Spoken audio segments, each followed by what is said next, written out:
En esta etapa de cuidado, una oportunidad para mirar alrededor. Cada programa una pregunta, que se aborda desde distintas miradas. Con los y las docentes. La literatura, las ciencias, las artes, la matemática, puestas para afrontar el desafío de conocer nuevas preguntas. Preguntas sin respuestas definitivas. Preguntas que dan la posibilidad a nuevas preguntas. Con vos que estás ahí, nuevos abordajes para que sigas aprendiendo. Reflexionando sobre el mundo, seguimos educando.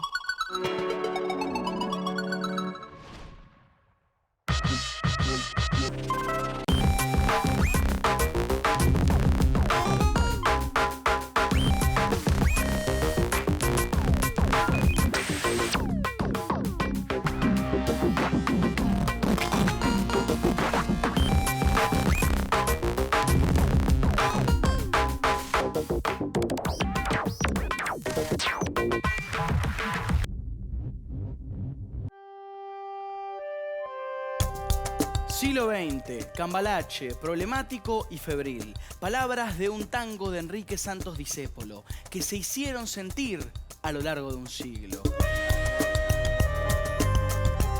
La Primera y la Segunda Guerra Mundial, revoluciones sociales, el horror del Holocausto, la bomba atómica.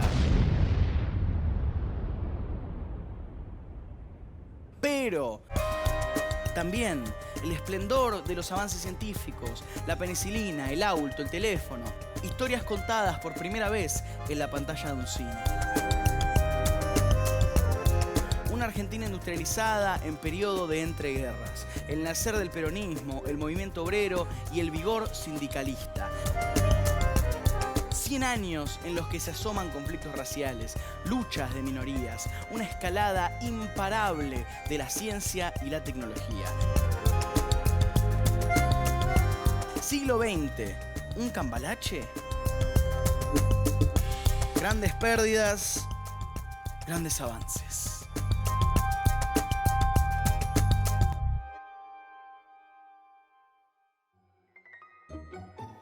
Hoy, siglo XX, entre guerras e inventos.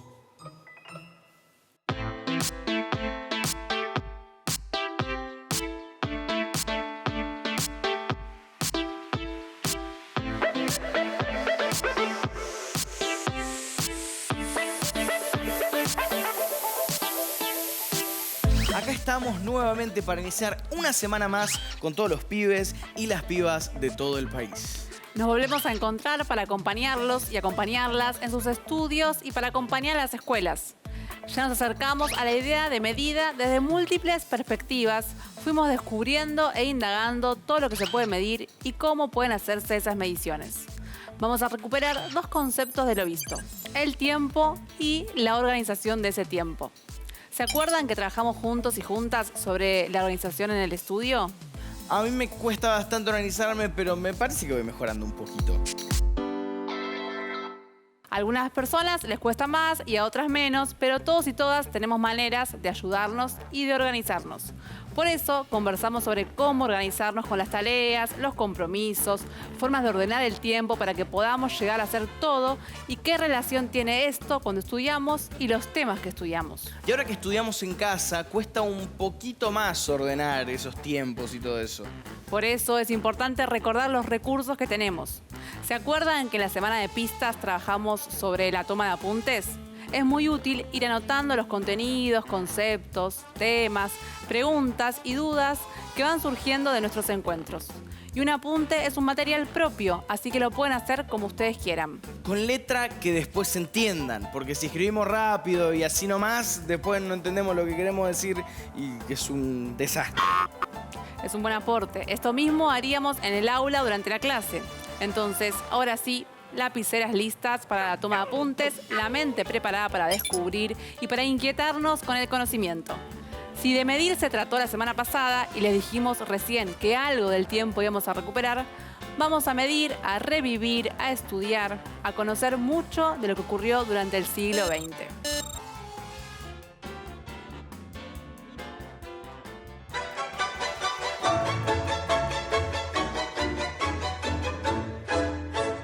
Que el mundo fue y será una porquería. porquería, ya lo sé. En el 506, en el 2000 también, que siempre ha habido chorros, maquiavelos y estafaos, contentos y amargados, valores y doblé. Pero que el siglo XX es un despliegue de maldad insolente, ya no hay quien lo niegue. Vivimos revolcados en un merengue y en un mismo lodo, todos manoseados. Si es por la letra de este tango, el siglo XX fue una porquería. No, no fue una porquería. Pasaron muchas cosas positivas y maravillosas, negativas y dolorosas también. Fue un siglo de muchos cambios en las ciencias, las artes y la política mundial. Un siglo de grandes avances y de guerras tremendas. Todo junto como en un cambalache, que es el nombre de este tango. Entonces, ¿un cambalache es un lugar donde hay un poco de todo mezclado? Sí. Y ese tango tan famoso que escuchamos en la voz de Tita Merelo habla de un mundo en donde la confusión hace que se pierda de vista lo importante y correcto. El autor de este tango no fue Tita, sino Enrique Santos Discépolo, que además de compositor también fue actor, ¿no? Siglo XX Cambalache lo compuso en 1934 y el protagonista es el siglo con el mundo como escenario. No había pasado ni un tercio de siglo cuando Discépolo escribe Cambalache como una crítica moral al siglo que vivía. Esto nos abre la primera pregunta del día. ¿Qué es un siglo? Eso lo vimos juntos cuando hablamos de la organización del tiempo y todo eso. Un siglo es una unidad de tiempo de 100 años, ¿no? Sí, lo dijiste muy bien. El periodo que abarca el siglo XX fue desde el 1 de enero de 1901 y terminó el 31 de diciembre del 2000. Y pasó de todo. ¿Y vamos a recorrer 100 años en este encuentro? Durante 2 semanas nos meteremos en los hechos cruciales del siglo, en aquellos que están en los libros, en los que estudiamos en la escuela y también en aquellos que todavía es necesario visibilizar. Vamos a conocer siglo XX y a pensar si es o no un cambalache.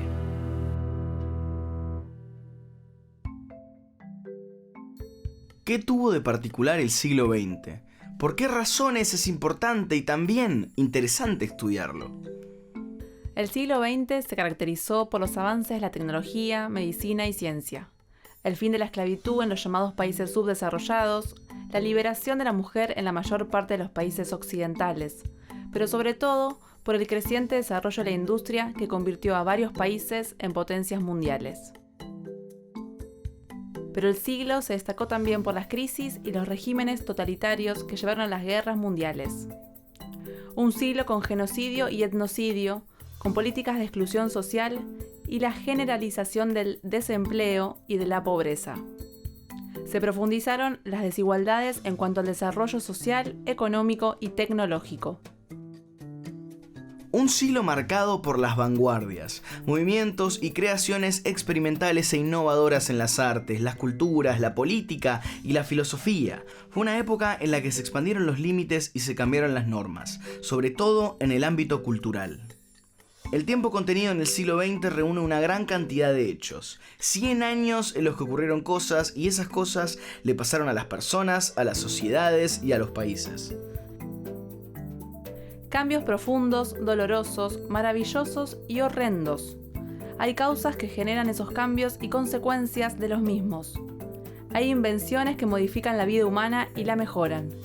Hay arte que sorprende y emociona. Personas que son perseguidas y sufren. Decisiones políticas que afectan a los pueblos. Nuevas cosas para ver, para leer y para escuchar. El siglo XX fue intenso, potente y crucial. Fue uno de los siglos más sorprendentes, inspirador y espantoso a veces. Un siglo que por todo eso es fascinante. Las primeras décadas del siglo XX fueron muy conflictivas para el mundo en su conjunto. En 1914 estalló la Primera Guerra Mundial que involucró a muchos países europeos, pero que afectó a gran parte del mundo de distintas maneras. Apenas comenzaba el siglo y ya una guerra mundial. A principios del siglo XX, el mundo estaba dominado por las potencias europeas que poseían extensos imperios coloniales. Y acá en Argentina, ¿cómo nos encuentra el comienzo del siglo? Para que podamos pensar nuestro país en ese momento de la historia, vamos a recordar que en 1912 se sancionó la ley Sanz Peña que democratizaba el sistema electoral con el voto secreto y obligatorio.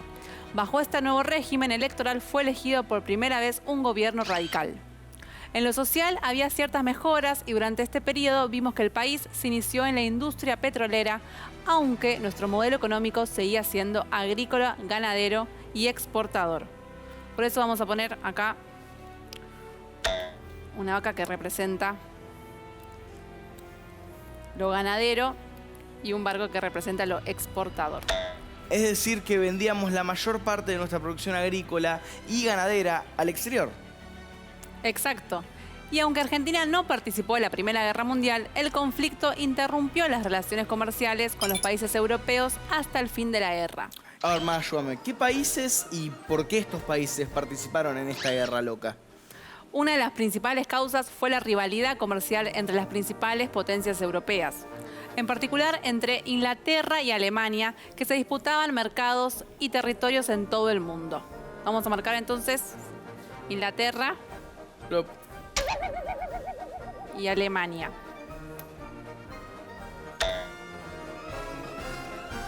Pero el conflicto estalló cuando el 28 de junio de 1914 el heredero al trono austrohúngaro, Francisco Fernando, fue asesinado en la ciudad de Sarajevo, capital de Bosnia, por un estudiante serbio. Imperio austrohúngaro. Ahí va. ¿Y entonces qué pasó? El emperador austrohúngaro, apoyado por Alemania, culpó a Serbia por el atentado.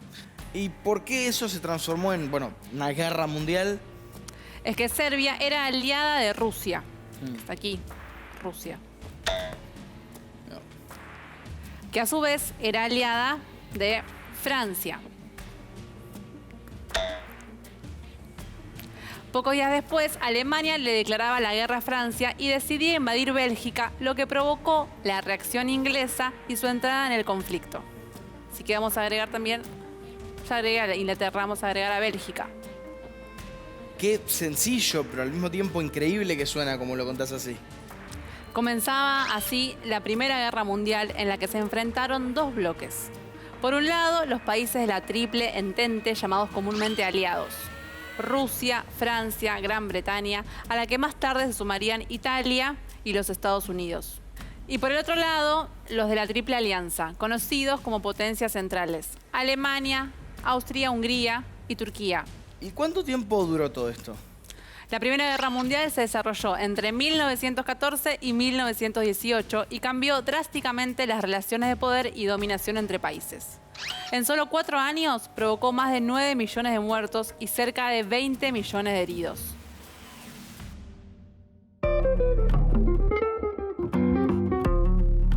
La Primera Guerra Mundial enfrentó dos bloques. Por un lado, los países aliados, Rusia, Francia, Gran Bretaña, a la que más tarde se sumarían Italia y Estados Unidos. En el lado opuesto, la alianza entre las potencias centrales, Alemania, Austria, Hungría y Turquía. Pero una guerra es una guerra, y más allá de alianzas y razones, tienen efectos y consecuencias concretas. La guerra tuvo distintos frentes, pero dos fueron los más importantes y en donde se produjeron la mayoría de los combates: el frente oriental en Rusia y el occidental en Francia y Bélgica. La gran mayoría de los hombres se sumaron a los ejércitos, dejando atrás a sus familias. Esto también puso en suspenso la mayor parte de la producción económica de los países involucrados. La guerra incluyó nuevos recursos mortíferos como las armas químicas, modernas ametralladoras y tanques de guerra. El saldo del conflicto fue más de 9 millones de muertos y 20 millones de heridos. Pero es necesario sumar las muertes por las epidemias y la falta de higiene. En 1917, con la incorporación de Italia y Estados Unidos al frente aliado, la situación cambia y, en sucesivas victorias aliadas, durante el 1918 hasta la rendición del ejército alemán el 11 de noviembre de ese mismo año. Y así concluía la guerra con el triunfo de los aliados. A comienzos del año siguiente, representantes de 32 naciones se reunieron en Francia para determinar las condiciones que se impondrían a los países vencidos. Las decisiones fueron tomadas en realidad solo por Estados Unidos, Gran Bretaña y Francia. Se firmaron varios tratados, uno por cada nación derrotada. El más importante fue el Tratado de Versalles, en el que se establecían las condiciones que debía cumplir Alemania. Se acordaron las nuevas fronteras europeas y el pago por parte de los vencidos de indemnizaciones por los daños causados. También se formaron nuevos países con los territorios de los imperios que fueron derrotados, y el imperio ruso vivía sus propios cambios desde la revolución de 1917. A diferencia de todos los otros países, Estados Unidos perdió muy pocos hombres y contó con la ventaja de que ningún combate fuera en su territorio. Gracias a eso, la economía norteamericana salió muy fortalecida del conflicto. Otra consecuencia notable del conflicto tuvo que ver con las mujeres. Durante la guerra habían reemplazado a los hombres en las fábricas y en los lugares de trabajo. Esta presencia en los ámbitos de trabajo presionó para que sus derechos civiles fueran reconocidos y el voto femenino una realidad.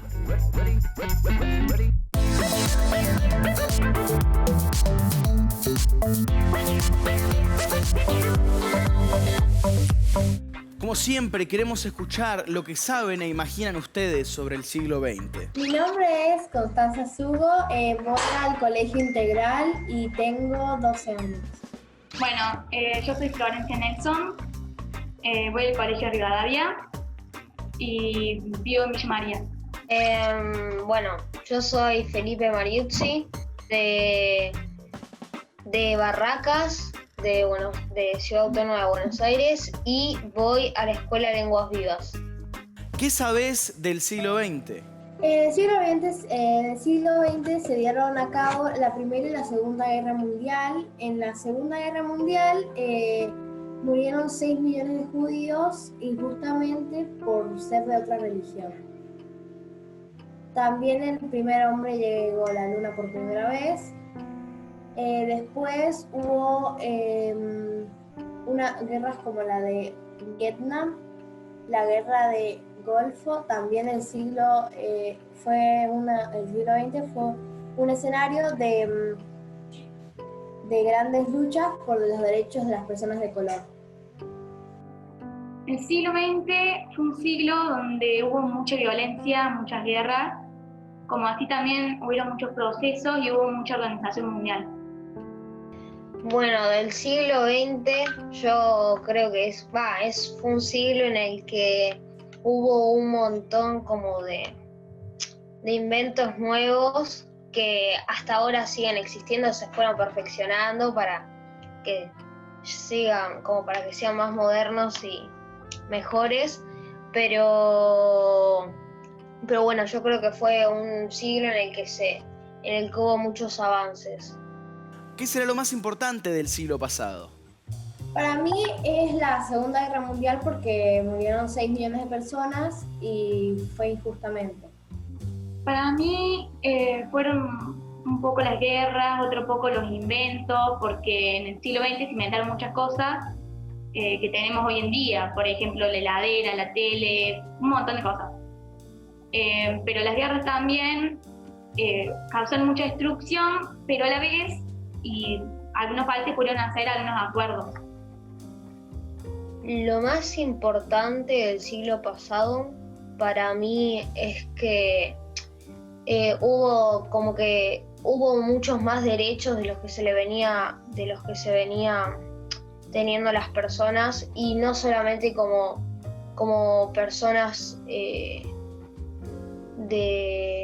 como que todo el mundo tuvo esos derechos, como que fueron los derechos humanos. Y eso me parece que es súper importante, como que es clave, porque, bueno, está bien que todo el mundo que todo el mundo esté en igual de condiciones. ¿Piensan que ahora hay más o menos guerra que en el siglo XX, ahora en el siglo XXI? Hay menos guerras, muchísimas menos guerras. Y evidentemente ahora hay menos, pero sin embargo siguen habiendo. Más que todo en Yemen, en Sudán del Este, en Afganistán, en todos esos países. Yo creo que para mí obviamente hay menos guerras que en el siglo XX, pero sin embargo hay otros problemas que no son menos importantes.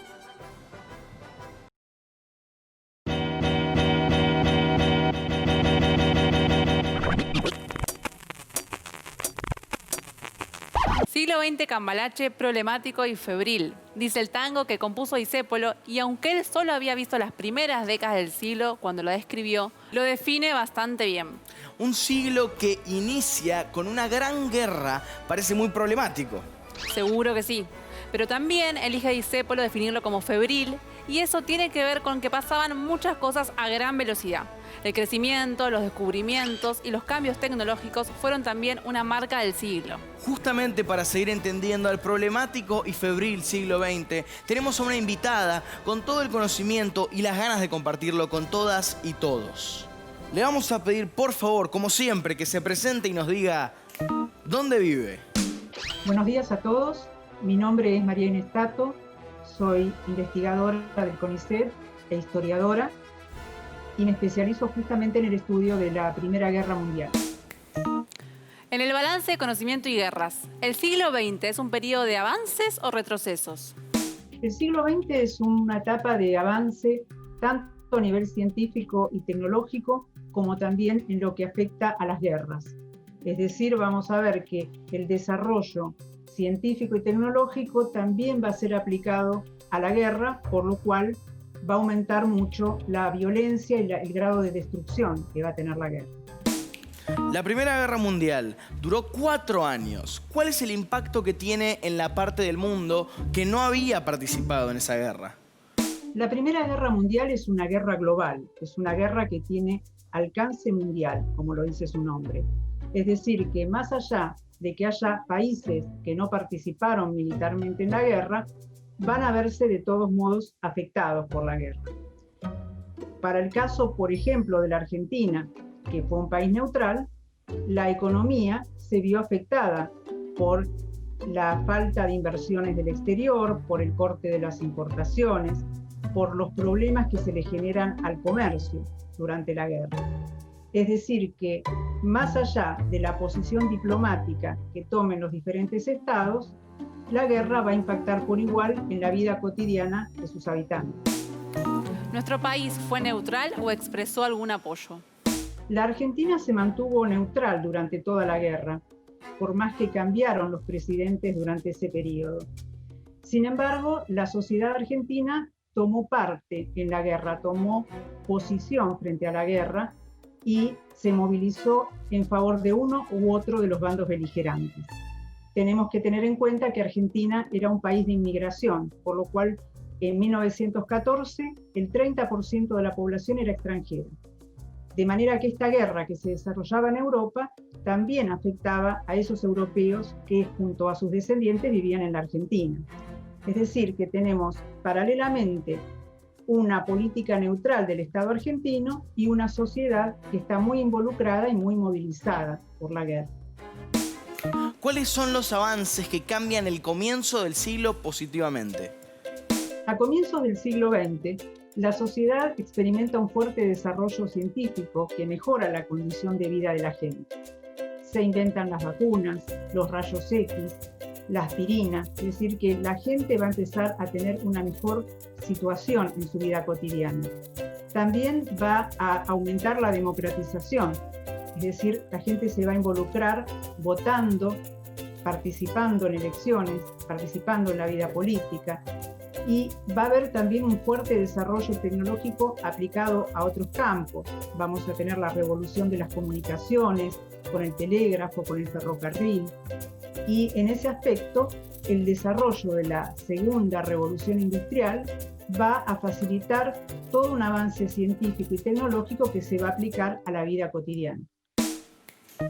¿Todos los siglos tienen características similares de avances y cambios o el siglo XX tiene algo de especial?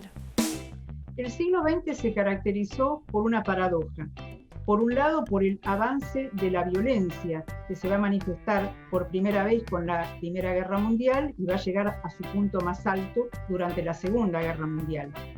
Por otro lado, por el avance científico y tecnológico que conocemos hasta el día de hoy, es decir, es un progreso constante de la ciencia y de la técnica.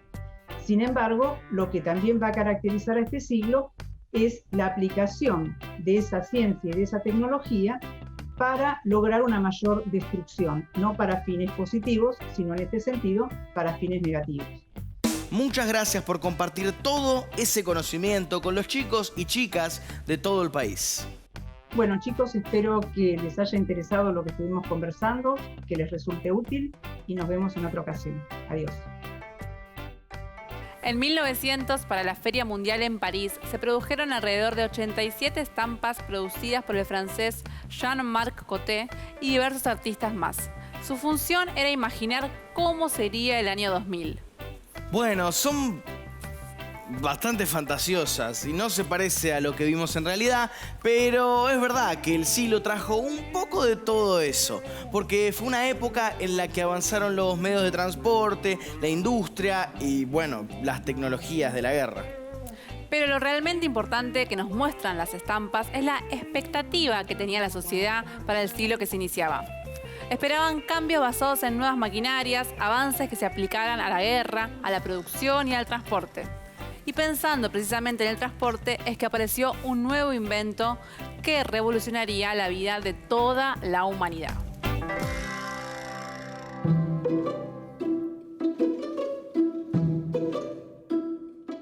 Pensar en el siglo XX es pensar en acontecimientos y sucesos históricos como los conflictos bélicos, pero también pensar en inventos y avances que desarrollaron buena parte de los objetos que nos rodean y nos resultan cotidianos hoy. El siglo XX es el escenario donde se desarrollaron todo tipo de artefactos, como las cocinas y hornos, como las máquinas para lavar ropa, limpiar pisos, encerar, además de medios de locomoción como el automóvil y el avión. Y bueno, las listas serían infinitas si sigo.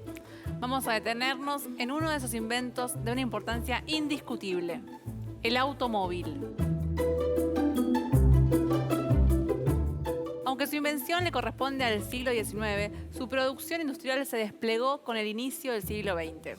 El impacto que tuvo en la vida cotidiana fue decisivo. Traía la posibilidad de trasladarse de un modo cada vez más accesible, pero también un modelo de producción automotor desarrollado por la empresa Ford, al que conocemos como... ¿Cómo era, profe? Fordismo. ¿En serio es Fordismo? Fordismo. Bueno, Fordismo. Ese modelo de producción constituyó un modo de organización del trabajo humano y las maquinarias. Este sistema se adoptó para muchas otras producciones en serie y produjo cambios importantes en la industria en general. Charlie Chaplin, actor y sí, director de cine, inmortalizó lo que el Fordismo significaba para el mundo del trabajo en su película Tiempos Modernos. La genialidad de Chaplin ya representaba en 1936 muchas de las críticas que este modo de producción generarían. La producción en serie, la explotación, el anonimato del trabajador, la pobreza de la clase obrera.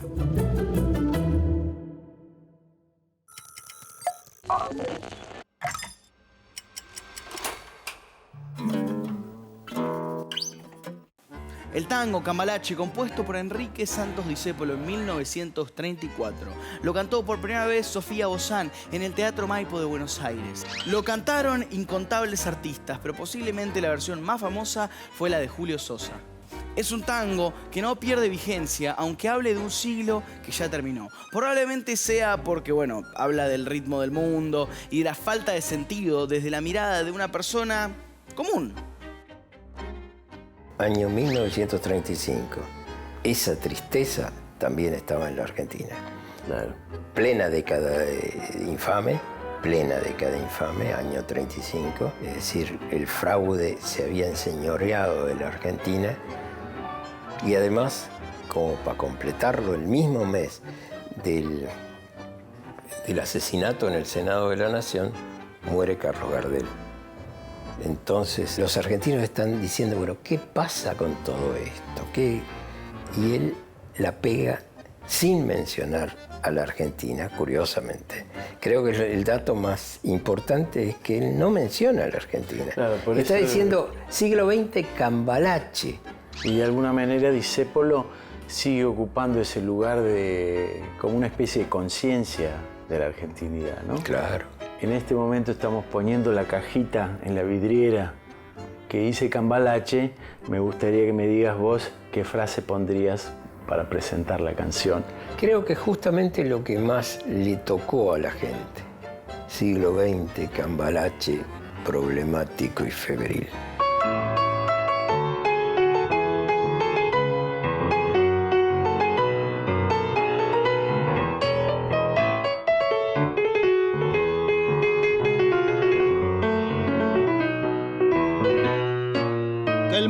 todo fue y será una porquería, ya lo sé. En el 506 y en el 2000 también, que siempre ha habido chorros, maquiavelos y estafados, contentos y amargados, valores y doblez, pero que el siglo XX es un despliegue de maldad insolente, ya no hay quien lo niegue. Vivimos revolcados en un merengue y en el mismo lodo todos manosean. Hoy resulta que es lo mismo ser derecho que traidor. Ignorante, sabio, chorro, generoso, estafador, todo es igual, nada es mejor. Lo mismo un burro que un gran profesor, no hay aplazado ni escalafón. Los inmorales nos han igualado si uno vive en la impostura y otro roba en su ambición. Da lo mismo que sea cura, colchonero, rey de bastos, cara duro, polizón.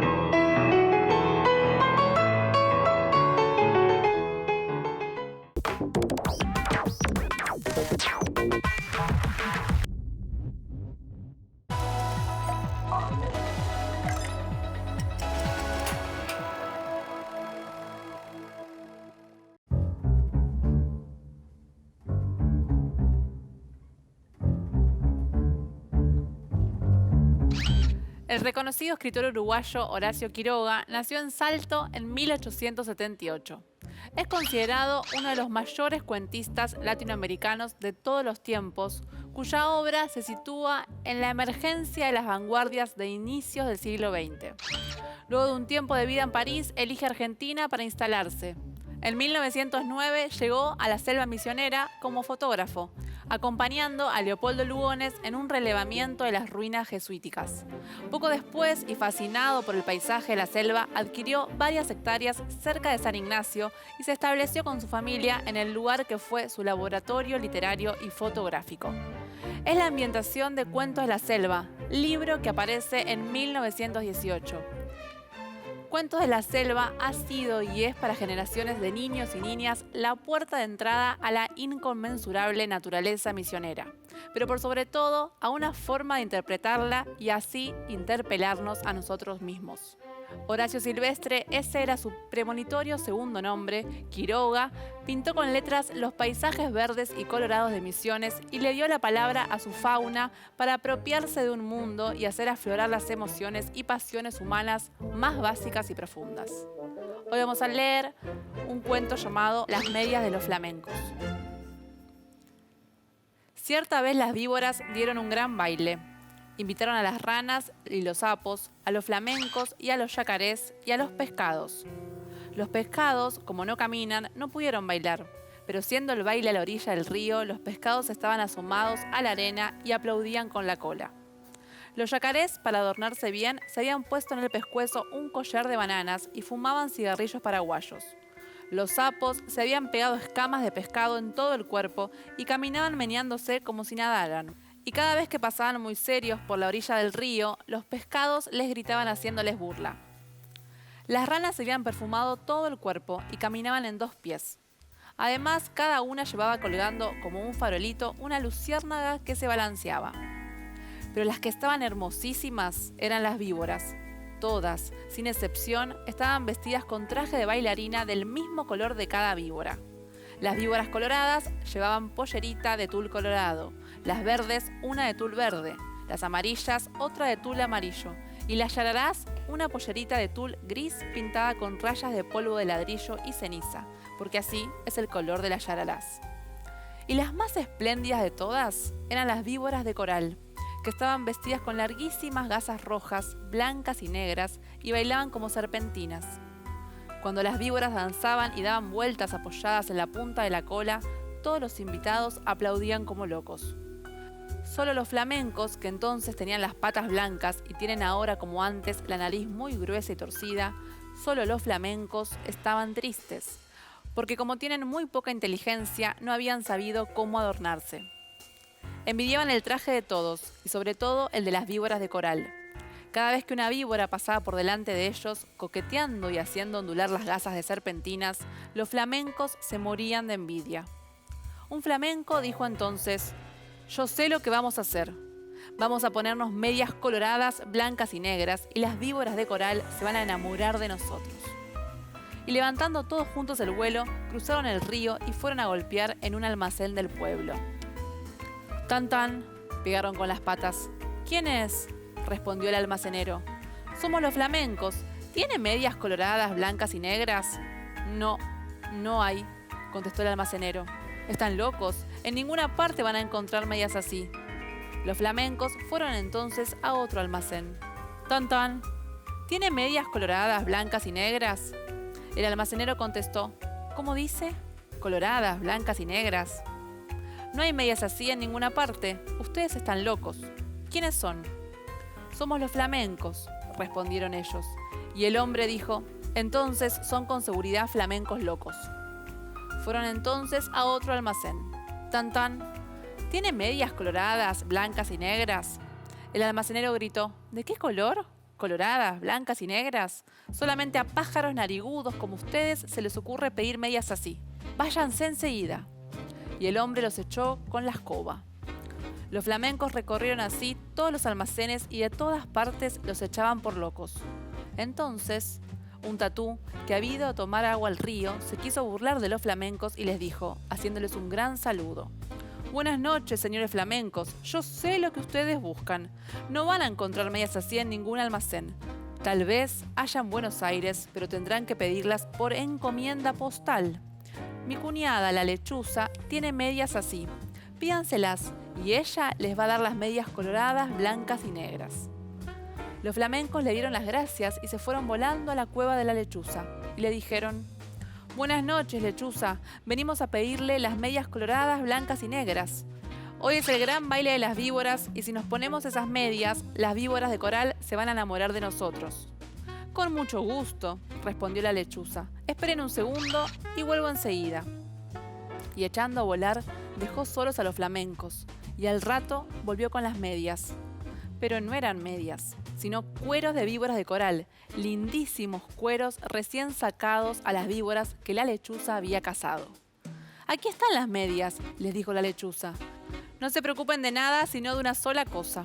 Bailen toda la noche, bailen sin parar un momento, bailen de costado, de pico, de cabeza, como ustedes quieran, pero no paren un momento, porque en vez de bailar van a entonces a llorar».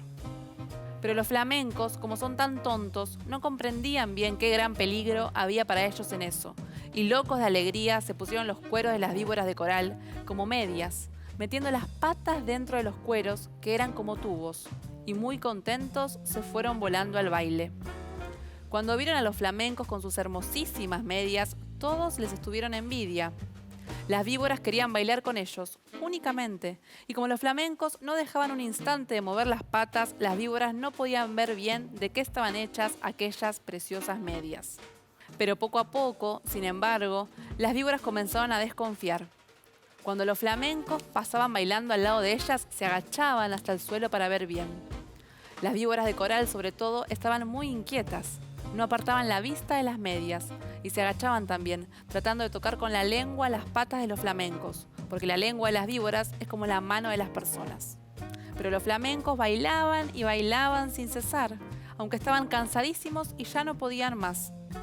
Las víboras de coral, que conocieron esto, pidieron enseguida a las ranas sus farolitos, que eran bichitos de luz, y esperaron todas juntas a que los flamencos se cayeran de cansados.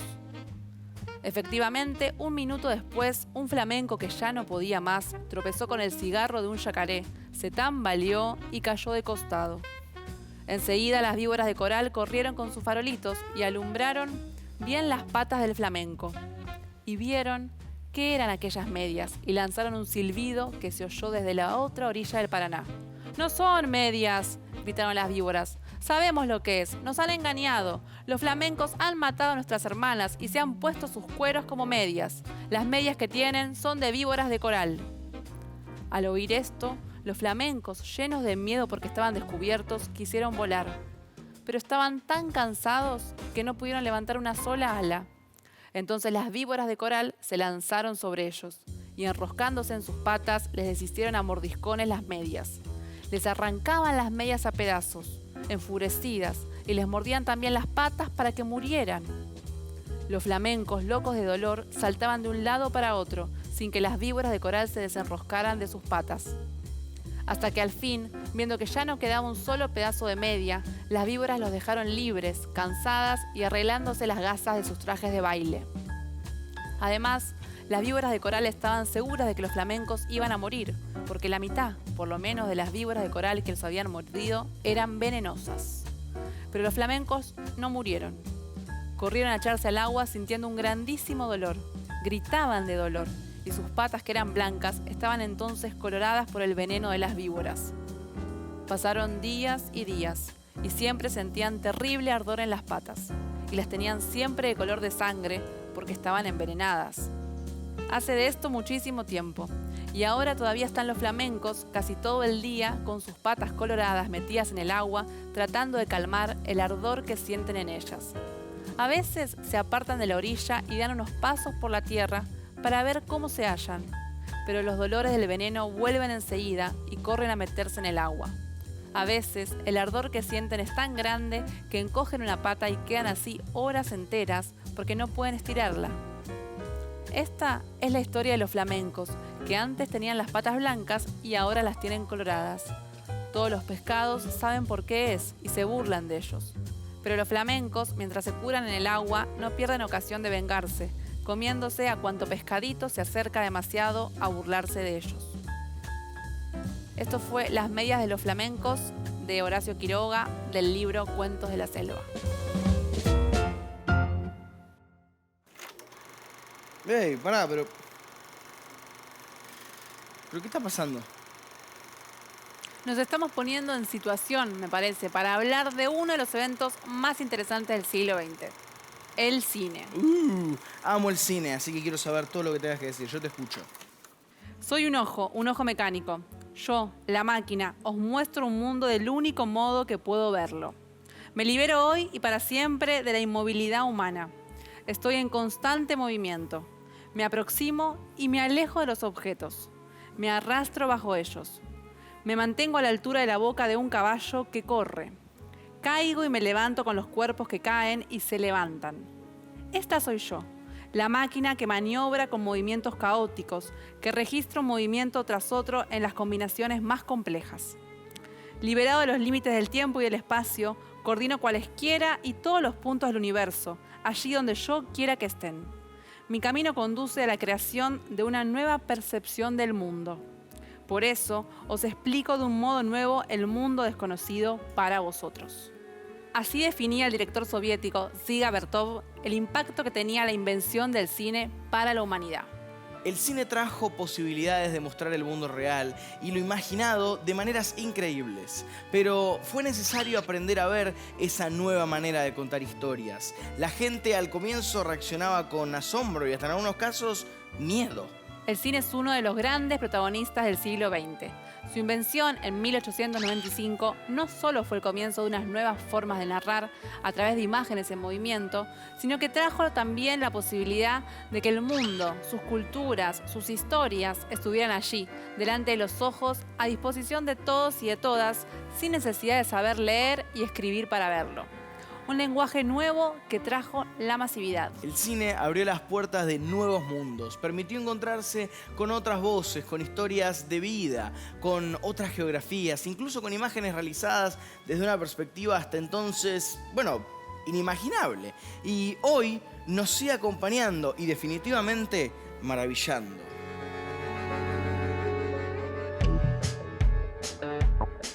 Los hermanos Luis y Augusto Lumière eran propietarios de un taller fotográfico en Lyon, Francia. Patentaron el cinematógrafo, que funcionaba manualmente, con una manivela, arrastrando la película a 16 cuadros por segundo. El cinematógrafo era al mismo tiempo cámara, laboratorio y proyector. Y un 28 de diciembre de 1895, los hermanos Lumière hicieron la primera proyección pública. Esa fecha se tomó como el inicio del cine. El siglo XIX se terminaba y el cine abría el nuevo siglo para registrarlo.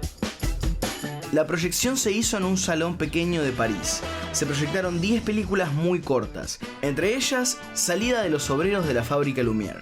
También se proyecta la llegada de un tren, lo cual provoca pánico entre los espectadores.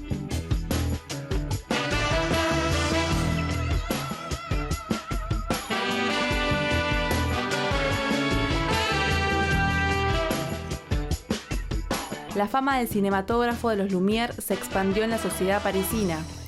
Mientras se comenzaba a producir las primeras historias de ficción y fantasía, los Lumière pensaron que el cine podía servir también para dar a conocer acontecimientos reales y fue el origen del cine documental. Uno de los principales creadores de ficción fue Georges Méliès. Este creador también era francés y fue uno de los primeros genios del cine fantástico.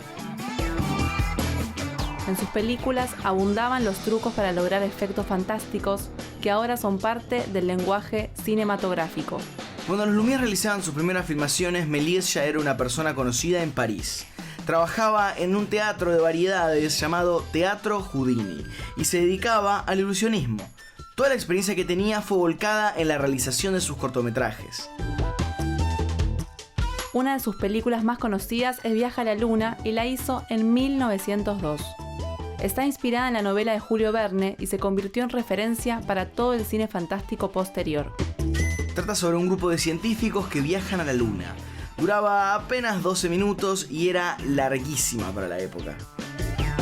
De alguna manera, ya todos y todas fuimos a la Luna alguna vez gracias al cine.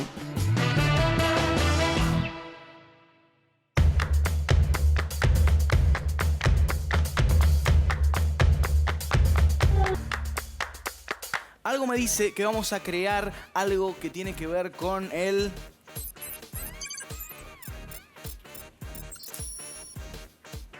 ¿Cine? Sí, a vos que te fascina el cine y a casi todos y todas también nos gusta mucho, así que creo que vamos a disfrutar lo que estamos a punto de hacer. ¡Qué suspenso, Magalí! Hace algunas semanas trabajamos sobre la fotografía, cómo era su mecánica y cómo se producía la impresión de la luz. ¿Te acordás? Sí. El cine, asentado sobre la fotografía como modo de captar la realidad, incorporó la posibilidad de ver imágenes, pero en movimiento. Les proponemos entonces explorar el mecanismo del cine haciendo nuestra propia película con una técnica que se llama stop motion caserísimo. Me encanta la idea, Magalí. Lo genial del cine es que crea la ilusión del movimiento por la proyección continua de 24 fotogramas por segundo. Y un fotograma no es otra cosa que una foto fija. A ver, cuando vemos 24 imágenes fijas en solo un segundo, nuestro cerebro asume el movimiento. Es muy loco. Me encanta el juego de dibujar en una libretita la misma figura que en cada hoja va modificando su posición y al pasar rápido las hojas se ve el efecto del movimiento. Nuestra propuesta de stop motion caserísimo se basa en lograr un efecto similar al cine pero con muchas menos imágenes por segundo. Lo importante va a ser nuestra pequeña historia a contar. Comencemos. Vamos a necesitar una libretita o también la podemos hacer recortando papeles y abrochándolos en un extremo. Necesitamos lápiz, goma, marcadores o lápices de colores si queremos darle vida a nuestra creación y ponerle colores. Ya tenemos todo preparado. El primer consejo es contar la cantidad de imágenes que vamos a tener que dibujar y planear lo que queremos poner en cada una. Los cambios de imagen a imagen tienen que ser pequeños para que al pasar rápidamente los dibujos se cree la ilusión. Si hacemos cambios muy marcados también queda divertido, pero quizás no dé la sensación de movimiento. A dibujar entonces.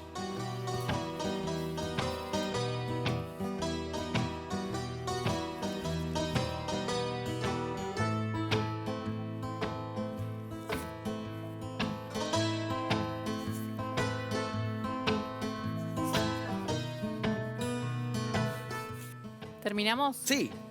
Hice un osito. Muy bien, un osito que cambia en eso. Es un osito que se está quedando dormido. Bien, yo hice un cohete que está llegando a la luna.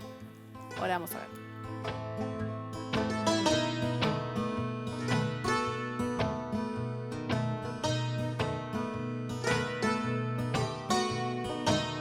Definitivamente un éxito de taquilla. Si tienen ganas de seguir experimentando y tienen acceso a un celular, pueden sacar fotos de sus dibujos y unirlos en un archivo para hacer un video. Existen varias aplicaciones que permiten esto y en una computadora también lo pueden lograr y hasta podrían ponerle música. Nuestra propuesta es que sigan imaginando y probando, crear con lo que tengan. Lo importante siempre es la historia que contamos nosotros. Hoy hacemos stop motion casero. Vamos a necesitar 1. Una libretita o papeles recortados y abrochados para hacer una. 2. Lápiz, goma de borrar y algo para colorear si queremos. Solo tenemos que imaginar lo que queremos dibujar y crear nuestros dibujos haciendo pequeños cambios en cada hoja. Preparamos los dedos para pasar nuestra película gratis las veces que queramos. Y ¡listo!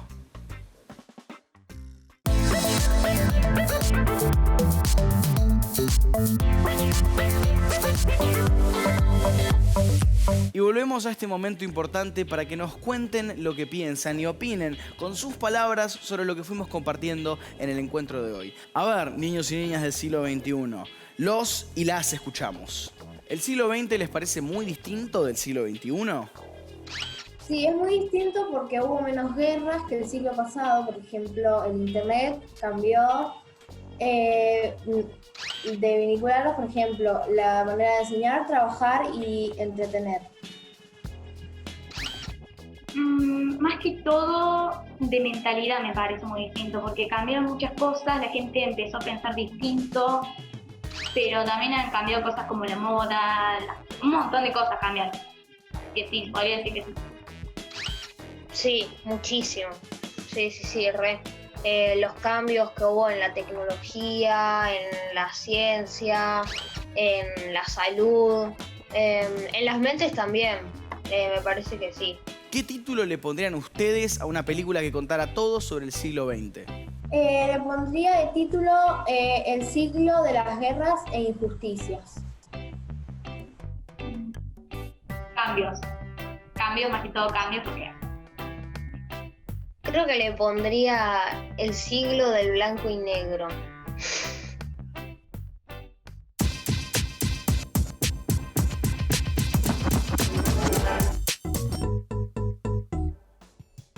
Tuvimos un encuentro cargado de historia y arte, guerras y automóviles, todo junto en nuestro siglo XX cambalache. Hablamos de la Primera Guerra Mundial que marcó el inicio del siglo XX y que también es conocida como la Gran Guerra. Una guerra que en 4 años causó mucha muerte y destrucción en Europa, pero tuvo consecuencias para gran parte del mundo. Aprendimos que el siglo XX está marcado por los avances científicos y tecnológicos. Todo el desarrollo tecnológico de este siglo produjo cambios importantes y está en relación con la tecnología que usamos hasta ahora. Vimos que el avance de la industria automovilística tuvo un impacto en la vida cotidiana como medio de transporte, pero también dejó marca en el sistema de producción industrial. Ese sistema que articuló el trabajo humano con las maquinarias para gran escala se conoce como Fordismo y es el sello del siglo que buscaba producir más y más. Y nos metimos en los inicios del cine, que también es un hito importante del siglo XX. Vimos y compartimos las primeras proyecciones y hasta nos dimos el gusto de jugar con fotogramas para crear nuestras propias mini animaciones caseras. Como siempre, los y las despedimos dejando una pregunta para seguir pensando este siglo XX que estamos explorando. ¿Qué habrá entre guerras y más guerras?